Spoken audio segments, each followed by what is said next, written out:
Have you ever wanted to see me analyze a kart racing game based on Linux? No? Me neither. So let's analyze it.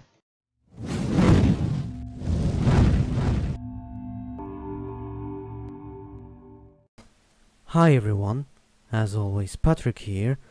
If you're already subscribed, make sure you turn on notifications, otherwise YouTube won't tell you if I posted anything. If you are new to the channel, make sure you watch until the very end and consider subscribing if you like it. Okay, SuperTuxKart. SuperTuxKart was developed by the SuperTuxKart team and it was originally released in 2006. Unfortunately, I couldn't find any info about the publisher, but to be honest, does it really matter with this kind of game? I think you can already tell that I'm not excited for this, so let's just get this over with. The graphics.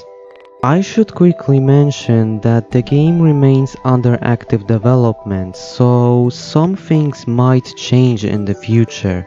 I mean, the game even changed engines multiple times. Nowadays, the game runs on the Antarctica engine. And for today's standards, the graphics look alright. They are definitely bright and colorful, which fits with the game's aesthetics. But you will easily be able to tell that this game originally came out in 2006. Low-res textures, cardboard cutout for some trees, and many other graphical shortcuts. And I don't have anything more to say about the graphics themselves, except for the fact that the game has nice lighting. And that's pretty much it. What about the graphical options? Well, the game supports widescreen resolutions, it even supports ultra widescreen resolutions. Most effects you would expect are there, like anisotropic filtering, anti-aliasing, V-Sync if you really need it. The game runs at a rather stable 60 FPS. Sadly, I couldn't get the game to run at 120 FPS. I don't know why. My PC is pretty good, so I don't know what I'm doing wrong, but again, this is the kind of game where the graphics don't really matter, at least for me, so I can skip past that. But there are problems, of course. Well, kind of. Apparently, PC Gaming Wiki says that the game has no FOV slider, but the game does actually have it. So, PC Gaming Wiki has lied to me again. What about the game's stability? Well, the game didn't crash, didn't lag, and didn't stutter, so it's a decent freeware release. Some graphical options are missing, but this is a freeware game, so I can look past that. Okay, it's time to talk about the story. I gotta be honest, I have no idea what's going on with the story. I wish I could show you the cutscenes, but I forgot to record them. Bravo me. The story begins with a bull being kidnapped by some weird creature that I cannot identify. What does this have to do with kart racing? Anyway, the unidentified creature shows up at Tux's house. The creature tells Tux about how he kidnapped the bull, and then he challenges Tux. And then the game begins. Again, what does this have to do with kart racing? We do find out pretty quickly that the bull that was kidnapped is Tux's master. This doesn't make sense to me because Tux is a penguin and the bull is a bull. So how can a bull teach the penguin anything? I don't know, but that's pretty much the game's story for you. There's also the ending. Now, I'm not going to spoil anything, but I will say one thing. That one thing being that the ending is just ridiculous. Like I've said before, I am not going to spoil this for you. Go play the game yourself and watch the ending yourself, and then you'll see what I mean. Now it's time to talk about the gameplay, and I have to ask you this one question. Have you ever played Mario Kart before? You did? Then you've played this game. Congratulations to me. I've just explained the entire game to you with one sentence. Okay, I obviously have more things to say. As you would expect from a Mario Kart styled game, you can go forward, you can go backwards, you're in a cart, you can turn left, you can turn right, you can drift, you can gain extra speed by drifting, and you can use power-ups. The handling in SuperTuxKart is very simplistic. Every kart in the game has a set max speed and a set braking power. Turning left or right in any kart in the game is, or should I say, feels meh. But you can improve it simply by drifting. As you would expect, when you drift you also get an extra boost if you drift for long enough, so you can use it to overtake your opponents or just to get more speed. I have two issues with this.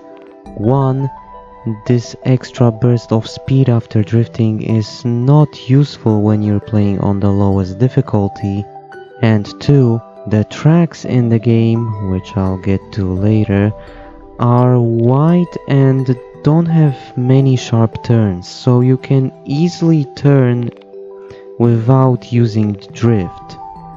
So what's the point of it existing except for getting that small burst of speed? I know what you're thinking. This question is pretty stupid. And to that I have to say, this game also has a little something called slipstreaming. When you are behind your opponent, you can slipstream them. When you slipstream them for long enough, you get out of the slipstream, then you get the sudden huge burst of speed, useful for overtaking. This makes drifting almost pointless. Now don't get me wrong, I appreciate the fact that there are multiple ways to gain extra speed, but when one way of getting more speed is better than the other, what's the point of including two of them at once? Why not just stick with one? You know what also makes the drifting in this game more obsolete and pointless? Power-ups. You have quite a number of power-ups in the game. Now, I'm not going to go through every power-up in the game, there's no point, but I will say one thing about them.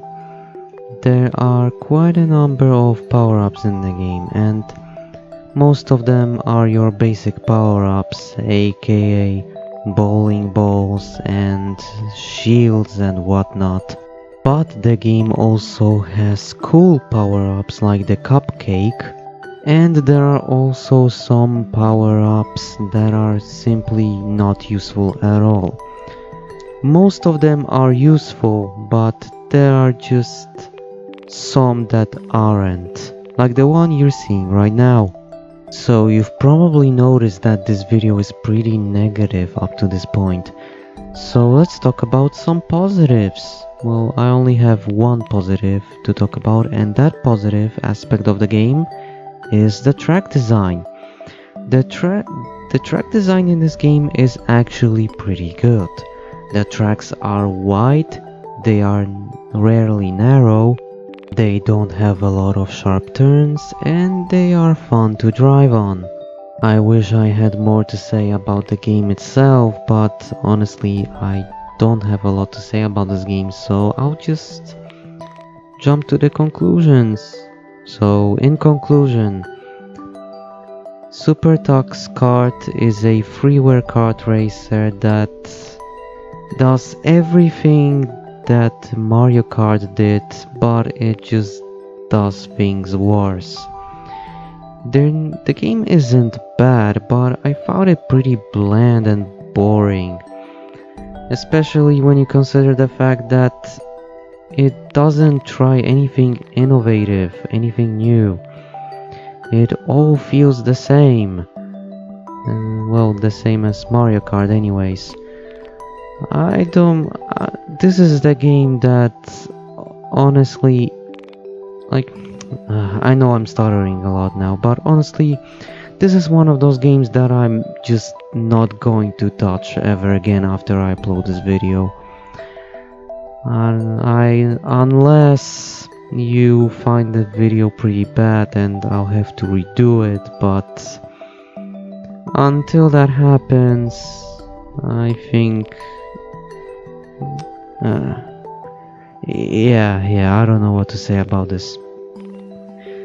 Basically, SuperTuxKart is a game that exists.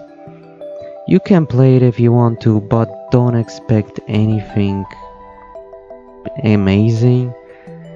It's just another one of those run-of-the-mill kart racers.